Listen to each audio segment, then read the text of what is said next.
Mercury, Hermes to me, messenger of God Almighty. What need have we of a flitting, flickering breeze of a girlish boy to attend and deliver those messages, too rich and ephemeral for mortal ears to hear? That's just it. The flit, flit, flit of one whose work will never be quit. For the tongues change as the days change, so too the tools and the spools of yarn to tie a bow around a fable. Let us be able, the mind must be watched. For what is Mercury if not mind? How do you think? What mechanics run your mental miasma? What mind-forged manacles hold our new century in shackles? Flit, flit. It is oh so quick. Mercurius, he or she, the androgyne, darts to and fro. It sets the nerves on edge. It is our very nervous system incarnate.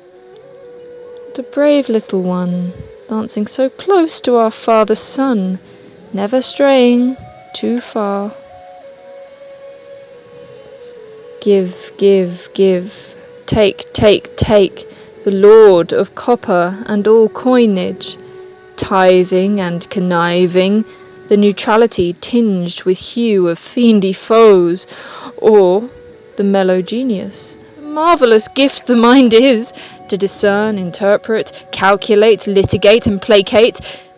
And then those glamorous fools who use it for music and perceiving the divine, who gift it back as sweetly as songbirds, who are piecing it all together through lyric and strong words, tricky trap of universal hilarity, mirroring, gleeful, the pitfalls of humanity, human errors, as we stumble and learn, taking turns to be humble and bumble through digital dilemmas of the soul, tracking this route towards whole, as the heart yearns, Mercury unfurling life as a fern, seeing patterns, pretty patterns, lighting lanterns as it flits through the details loosely harnessed, and on course this worthy servant wants no more nor less than to play, investigate, and convey. Come with me and serve yourself heartily. Hello there, welcome back to the Ineffableelse. Welcome to the next video in our series all about Mercury. This is a video which will apply to you if you have Mercury in Libra, or if you have Mercury in the 7th house, or conjunct with Venus. If you feel to, please do go and watch the introductory video I have about Mercury, exploring the archetype itself and how it breaks down into its different manifestations depending on the archetype it's playing around with. Here in Libra, your mind is likely far too focused on other people and on their opinions of you, whether you like it or not. This is your cross to bear, is coming to terms with and learning to perhaps care a little less about other people, both what they think of you and their well-being, especially if they're not looking after themselves. You have to know when to take a step back and just focus on yourself. You do have a wonderful mind. I really like it when Mercury is here in Libra, because Mercury is very comfortable in air signs, because Mercury is fast flying, it's messenger from the gods, just flitting back and forth, and this is cardinal air moving forward. It's about moving us forward into a better plane of existence. It's an unfortunate fact for yourself that you won't be so happy unless this new reality really involves all of us. There's a collective need here, and that makes a lot of sense, and it's a very loving and compassionate quality you have within yourself. The thing with your mind is that you can really pick up on and understand the collective. It can also mean, therefore, that it's quite difficult to hold any one opinion, because you can see things from many different people's opinions. That's very wonderful. This is, of course, the position for a lawyer or anyone who's involved in litigation and getting to the heart of the matter, free of too much emotion and partiality.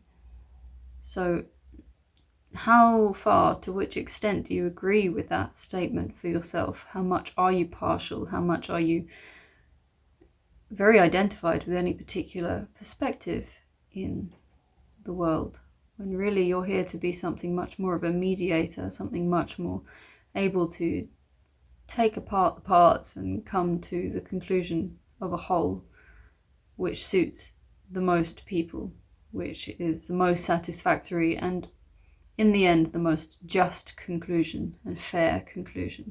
How do you pick a side? Do you think that you've taken many sides recently? Do you think you've made something worse by getting involved, when perhaps it's better to really observe what you observe, but stand on the outside looking in? This is supposedly this position of doubt, but that can be a healthy level of doubt where nothing is completely perfect and you're really willing to use discernment, use your logic, use your knowledge, and use your understanding of being able to reach a conclusion which is the most harmonious. We don't have to be in chaos all the time. This is the Venusian quality coming in here, which is harmonious. When you look at nature, however much it seems to be swinging in any given direction, back and forth and up and down, it's always because of a pendulum effect, as we are finding that much more balanced place in the center. In relation to other people, is there a frustration that they don't see things the way that you do? There's an irritation, or there can be a lack of understanding of other people's bigoted qualities or very extreme opinions that others may hold, and you're able to see more of the totality. Others don't necessarily have access to that kind of parameter, that kind of field of vision that you have, the peripheries that you have access to, because you're not too wholeheartedly engaged with any one position. You're much more able to see the totality. This is truly your gift, so don't get irritated with people who can't quite get to this stage when you were given it from birth. And the thing with being this mediator, with having these Libran tendencies which really lend towards finding peace, finding harmony, finding the balance, finding the common ground, well, this also comes back to communication, because how on earth are we supposed to find out how we all feel and what's the best solution unless we really communicate? So don't be afraid to be the diplomat that you were born to be without needing to please people. People pleasing shouldn't have such a negative connotation, but it usually means that we're engaging in some kind of strange dynamic in which we hope to get something from someone else, or give something to someone else and curry some sort of favor or validation. Don't fall into that trap. Be a people pleaser in seeing the bigger picture and seeing which sacrifices are necessary and which are possible, and which things you really need to put your foot down about. Because you may see the complete solution in which everybody wins apart from you, and you may choose to take that seemingly path of least resistance, not realizing down the line how much resentment you're going to harbor because you didn't speak your truth about what it is that you need. You have this power within you because a Libran Mercury is a very highly astute communicator, very, very able to express how it feels and what it's seen and what it's observed.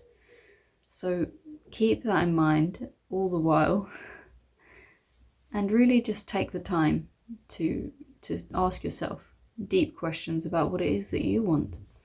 Communication can be internal as well as between family members, friends, members of a community, members of a work environment. Communicate with yourself honestly without sugarcoating anything, and this is very useful within a diary situation. It's sometimes easier if you're able to identify with one path.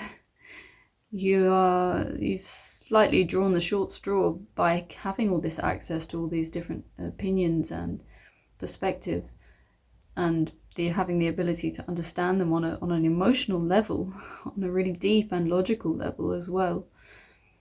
But that's just the way of the world. There is no one complete solution other than through communication. So doing the bold and brave talking that can help prevent a war, that's true diplomacy. And that is on a global, international level, as well as your interpersonal family relationships, having that boldness to really not just put a pretty band-aid plaster on top of a family sore, but actually tear off the infected scab and put alcohol all over it. It stings, but it will really help in the long term, and they will thank you for it in the long term when things are not gangrenous and haven't expanded into more areas of the life. Because something we perhaps don't realize when we're younger, and there are more egos involved and more drama and these sorts of things, is that later in life those very same issues just manifest as physical problems in the body, which you can't escape whether you're living in the same town as your family or on the other side of the world. So why not address them, even if you cannot communicate them directly with your family, but really be honest with yourself about the resentment and things you're holding within the body. Try not to be too much up here, mental air, flitting. Because of course, if you do have this Mercury in Libra, then your sun will be either in Libra or in Virgo or in Scorpio. So which way are you leaning? Which do you identify more with? It's quite common that we will tend to identify with our Mercury because it's something so close to home up here and seems to be running the show. But the mind is a tool. Communication is a tool. So use the tool, don't let the tool use you. Now for the pretty bit, which is how do you bring in this really elegant, graceful Venusian quality to how you think? And not only seeing the mind as a tool, but seeing it as something of a divine sanctuary. Who are you allowing to squat in your mind? Who are you allowing to take up space? I always think in terms of like the French kings, like Louis XIV, like what would he not allow inside of his mind palace? And who are you allowing to take up space rent free from your past in this gorgeous toolbox you have up here, this place that should be very clean and clear and smooth? Who's muddying it? Who's coming in with interference and bringing in jaggedy energy into something which can otherwise be somewhere very harmonious? And this is your cross to bear in terms of being such a great communicator. How can you make your mind a reliable tool to use when making minor decisions and the great ones? The thing with decision making and keeping the peace and being a people pleaser can sometimes result in a person letting go of their will in order to please others and to get to an easy and swift solution now. But then later, when you need to make a decision, no one will be able to rely on you. You don't have the training of your will, and the will is, we're essentially here on earth to train our will, to use it. So how can you make small decisions every single day, like really allow yourself to, if someone asks you your opinion on something about what you like, instead of the tendency to, I don't mind, anything will do, make the decision and then live with the consequences. And then you have much more responsibility within your own existence and you're not just sort of floating along. And then the tool which you have, which is a marvelous gift for discernment, will be really well honed, and it won't be like this brand new piece of apparatus that you've never utilized. Your logic will be intact, your common sense will be there, your emotions will have been addressed and felt through and experienced, and not so many times the mind is actually just controlled by chemical. It's interesting, sometimes the emotions can be triggered by thoughts of these jaggedy things that come in, or a certain emotion or a smell or anything coming up in the body can then trigger the mind to go down a path. So whilst emotions should be allowed to move through and go through to their ultimate conclusion, and if that process is really undertaken, it only takes about 4 minutes for an emotion to really pass through you, and it doesn't have to involve any material damage or hurting anyone. Then the emotion is able to leave and pass through and be released, and the mind can just take a step back, observe it happening without adding layers on top of it, because many times the mind is, and especially a Libran style mind, is very keen to come in and lay down a judgment about what this emotion means, where it came from. You have no idea where it came from. It can be triggered by a multitude of facets, and that's it's just something to be accepted. There isn't necessarily a story that goes along with everything, and even if there is, it's not that important. It's really not. So keep it simple. Keep it simple and keep the mind a very, very elegant, clean surface. I don't know why I always picture this color of like lilac in relation to Libra, because it's this harmonious, sweet, peaceful, ephemeral, just an out breath. It's the exhale. I went to a yoga festival in which the woman working there said, everybody that I have assessed here is very good at inhaling, but nobody knows how to exhale. It's always a strained thing. Instead of it just gently passing out, it's always like this. And sometimes it feels so good to breathe out like that, because we're really not releasing as fully as we could when we're breathing. Whenever you're looking at any particular sign and any of your planets falling in one of these signs, look at the accompanying element that goes with it. And in this case, it is air. And how are you relating to air? How are you with wind? Are you scared of wind? Are you scared of the change and the winds of change? And is there a frailty? Is there a fear of the invisible nature of this element? And how are you really engaging the breath and making the breath your friend? You know, there's a lot I could go into here, but I want to keep it relatively short. With this being such a tool, it's beyond any kind of genderization. It's beyond any one profession. It's beyond duality in that sense. And it's really this tool, this messenger to relay what God wants to say. And God in our own chart is very much our sun. It's our bright radiance. And how can you communicate who you are, communicate what you want to be and what you want to express on this earth? And don't be shy.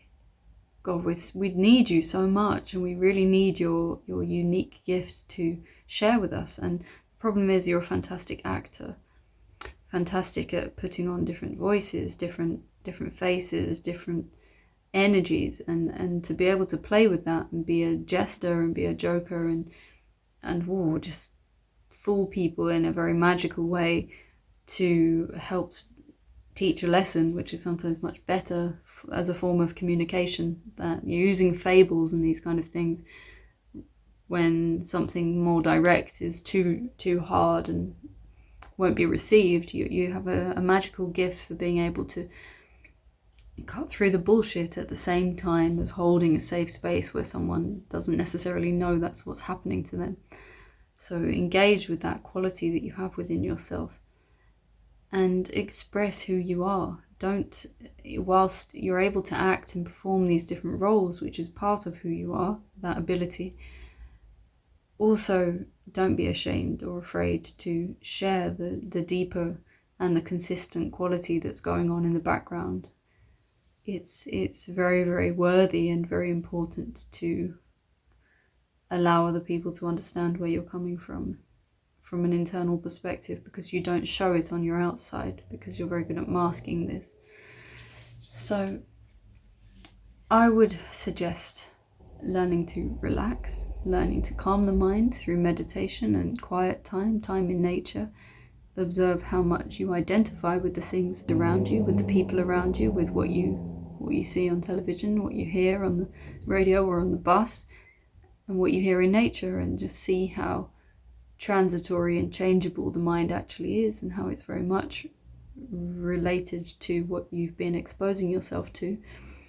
Allow yourself to not be a sponge that soaks it all up and identifies with it, but rather allows things to pass through like a fine mesh, understanding the deeper layers of things and holding this compassionate space in your heart for what a loving conclusion would look like for you in any given circumstance. This time you can be feeling very, very sensitive to the collective field. Very hard few years with COVID and such. So just to strip it back, keep it simple, and know that nobody is asking you to have a solid opinion about anything. And that rigidity and that holding on to any one stance is a limiting factor. So the fact that you don't have any clear-cut stance is a very good thing. And then underneath that, maintain and look at your Venus, what your Venus is doing. Have your Venus be a guidepost for you in terms of your values and where you're coming from. That should really be working in tandem with your Mercury, the mind and the heart coming together and being aligned. So that's all for Libra. Mercury conjunct Venus, Mercury in the 7th house. If you have any more questions, please write them in the comments. Send me a message via the website ineffableelse.com if you'd like to have a reading.